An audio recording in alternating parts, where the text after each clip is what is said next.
Hello, bruvs. We're back with Funeral Customs, Their Origin and Development by Bertram. And I was saying Bertram before. I think it's Bertram, actually. S. Puckle. So let's start this. Turn on the light. Get this bullshit rolling.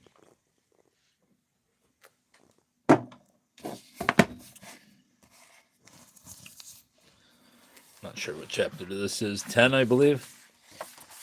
Plague. Chapter 10, Plague. Oh, roll up my sleeves. Get this bullshit going. Chapter 10, Plague.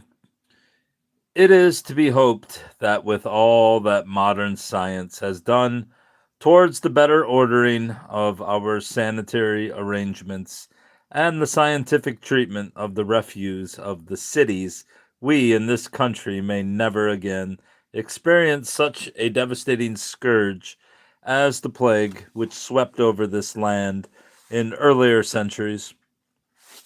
Even now in India, China, and other countries, the mortalities from these awful visitations exceed anything we can imagine in our comparative security.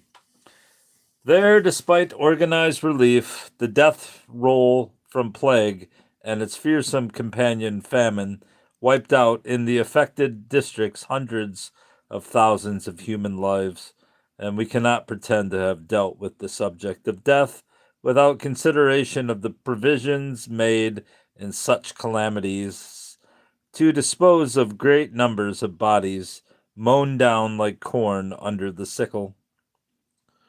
The Indian Famine Commission of 1898 reported that in the year 1877, no less than 5 million of the natives perished, and that during the 40 years between 1860 and 1900, no less than 10 widespread famines devastated India.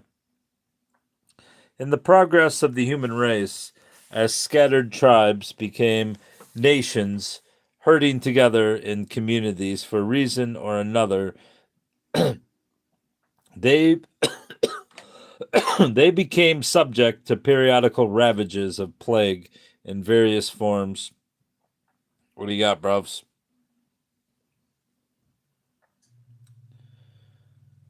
Fostered by uncleanliness, which claims a full measure of the natural increase of the population.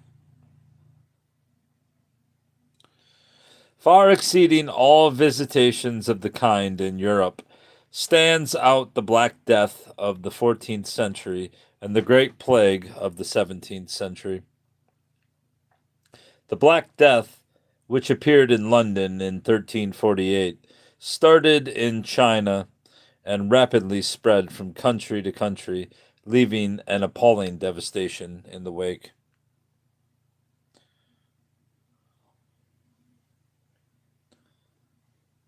Green says of the 3 or 4 millions who then formed the population of England, more than one half were swept away in its repeated visitations. The Black Death left its mark on all phases of national life for 150 years. Whilst no accurate estimate could be expected, the total death roll is probably not overestimated as having claimed 20 million of victims. In attempting to relieve the most urgent necessities of the sick, the great religious institutions, which in the Middle Ages represented sanctuary, shelter, and such medical care as they could offer to the people, were quickly overwhelmed and rendered powerless by the losses which they themselves sustained by infection when tending the bodily and spiritual needs of the sick and dying. Hi. The reader who may wish to learn more of this matter will study the great authority on the subject, Dr. Gasquet. The outstanding feature of the Black Death was the great rapidity with which it spread, proving, I thought it said proing at first, proving fatal to every kind of life that it touched. It was brought in this country by traders at the ports of the eastern shores of the Black Sea. It spread among the trade routes from Baghdad to the southern ports of Asiatic Turkey. So sudden and violent was its attack that the victims unhesitatingly abandoned all hopes of recovery at the first symptoms of the disease, thus rendering themselves unfitted to fight against the sickness. There is an old story which so well illustrates the effects of the terror it caused that it is worth recalling. A pilgrim making his way to Baghdad was overtaken on his journey by a grisly figure. "Who are you?" asked the pilgrim. "I am the plague," was the response, "and I'm going to Baghdad to kill 1,000 people." On his return journey, the pilgrim overtook the spectre and, stopping him, said, "Why did you tell me that you were only going to kill 1,000 people in Baghdad, whereas I found 10,000 of your victims in the city?" "I spoke truly," said the plague. "I killed but 1,000. The remainder died from fright." However, our present interest is not in the slain, but in slain.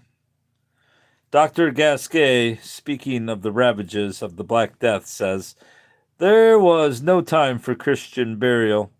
The corpse was hurried to the nearest church, where it was consigned to the tomb without the least attempt at ceremony." Yeah, buddy, I'll read everything. If I had some goth secretaries, they'd be reading too, but I haven't found any yet. Consecrated ground was quickly filled to overflowing, and it became necessary to dig trenches into which the bodies were placed in hundreds, layer upon layer, with but a little earth sprinkled in between till the pit was full to the top. Where the Charterhouse now stands in London, mind you, this is 1926, more than 50,000 corpses are said to have been buried.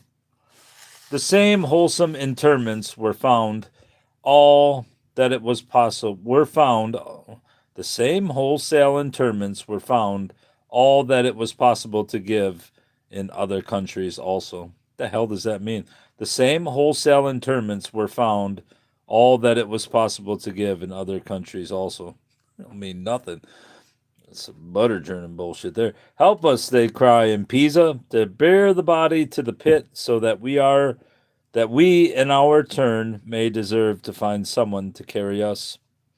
D. Tura at Siena, a contemporary chronicler, writes, "I and Agniola di Tura carried with my own hands my 5 little sons to the pit, and what I did many others did likewise.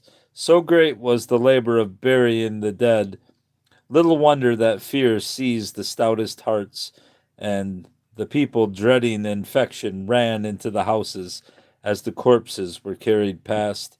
No outside help could be had for love or money. The passing bell told continuously that the clerk and the sexton might gain their fees, rather than to urge the living to pray for the dead, and perhaps they might be excused with food at famine prices and all sources of supply cut off. As the churchyards were filled, new cemeteries were hastily consecrated.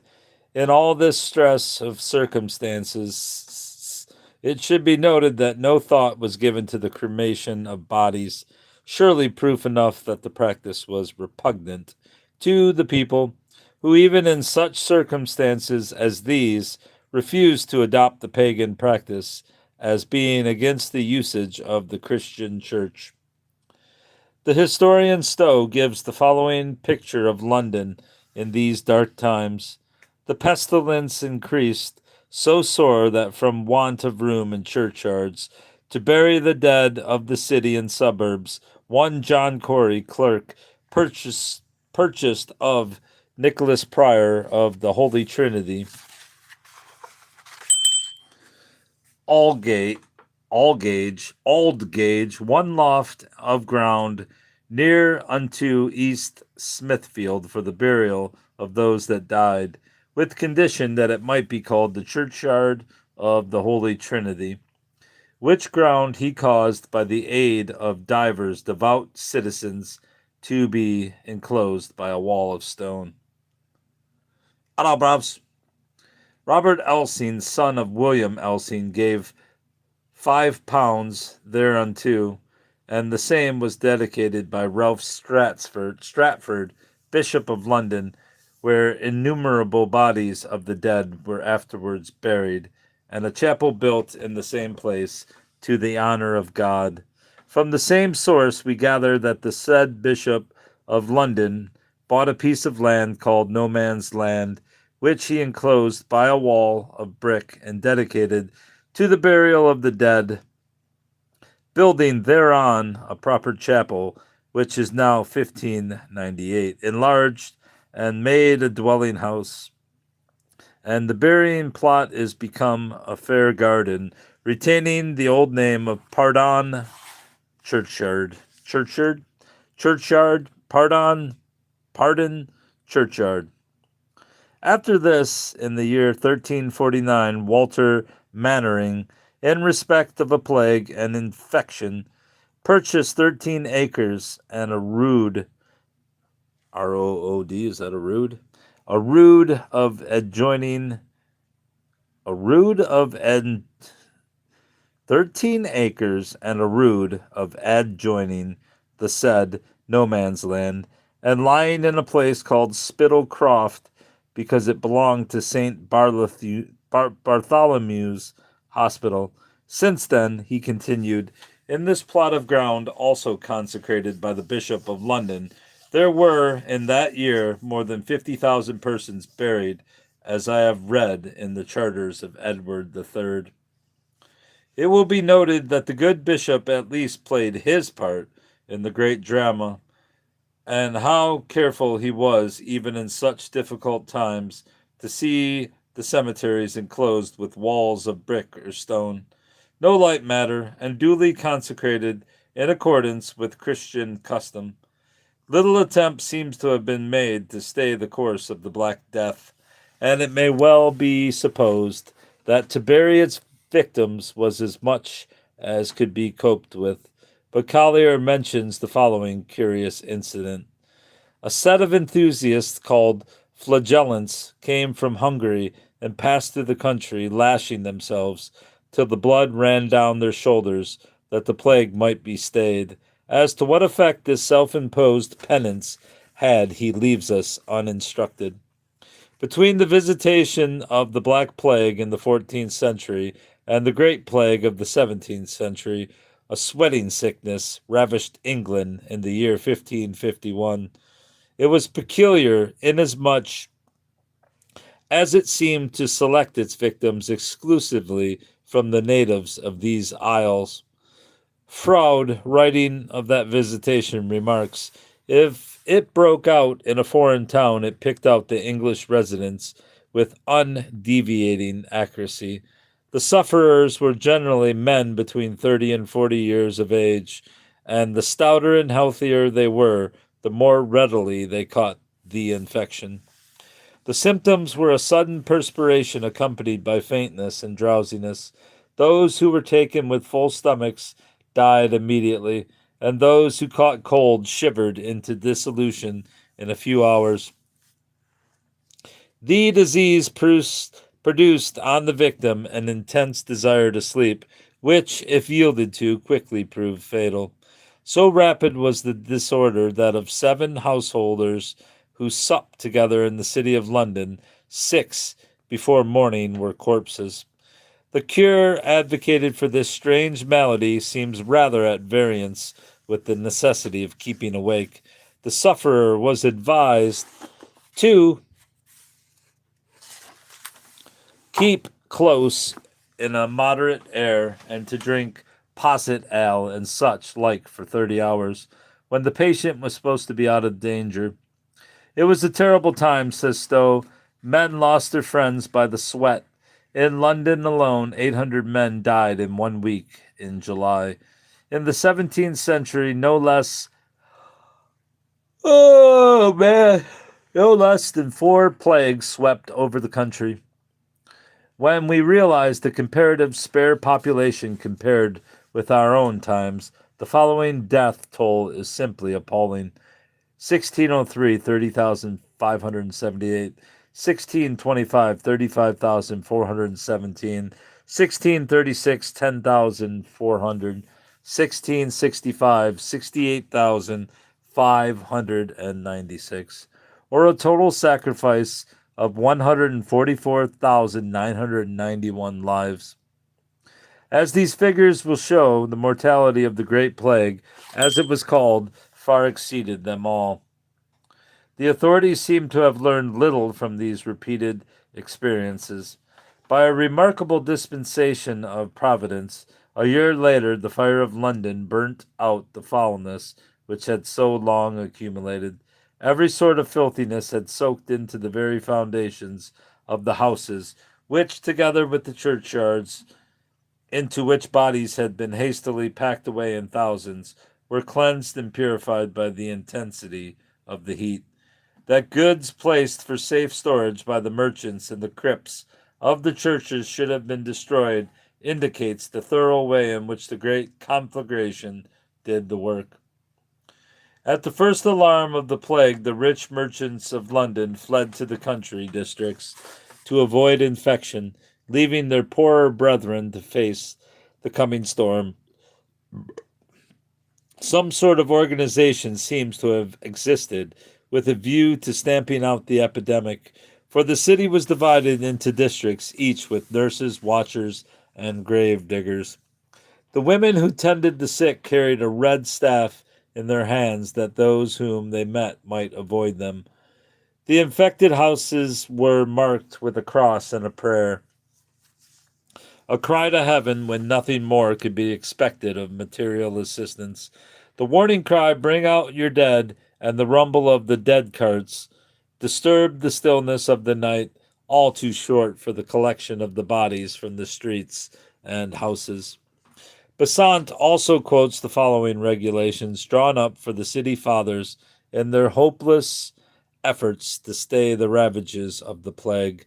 The burial of the dead by this visitation be at most convenient hours always, either before sunrise or before sunsetting, with the privity of the churchwardens or constable, and not otherwise, and that no neighbors or friends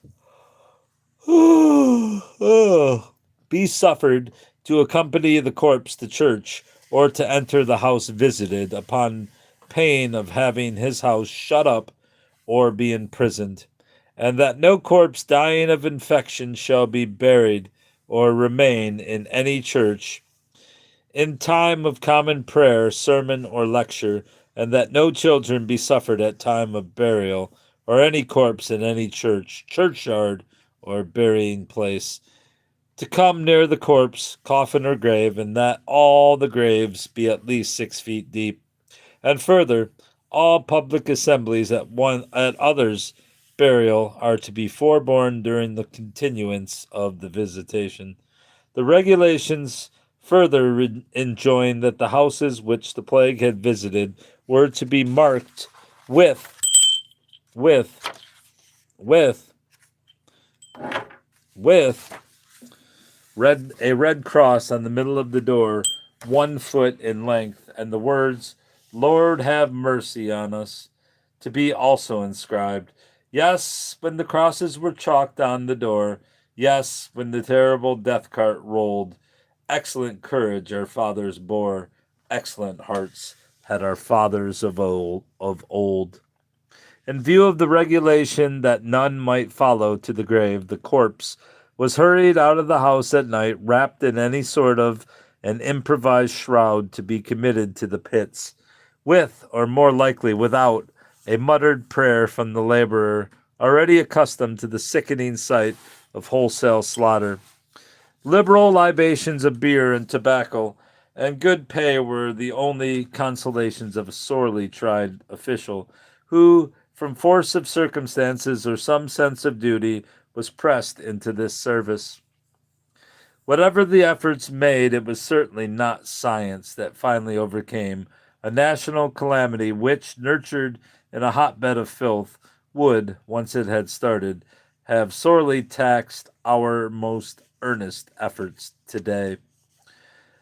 All that we have to remind us of this last of a series of plagues is the old burial grounds, over the entrance to which may be seen the sculptured representation of skull and crossbones, distinguishing the sites of the plague cemeteries. In the Brompton Road, once far removed from habitation, a row of empty houses stood for many years, which none would occupy. They were built on the spot where many thousands of victims of the plague lay buried. That's all, bruvs. That's all for chapter 10. How long is chapter 11? Not very long, it doesn't seem. It can't be right, is it? It's kind of long. Yeah. It's 17 pages. Not too bad. All right, that's all, bros. Funeral customs, their origin and development.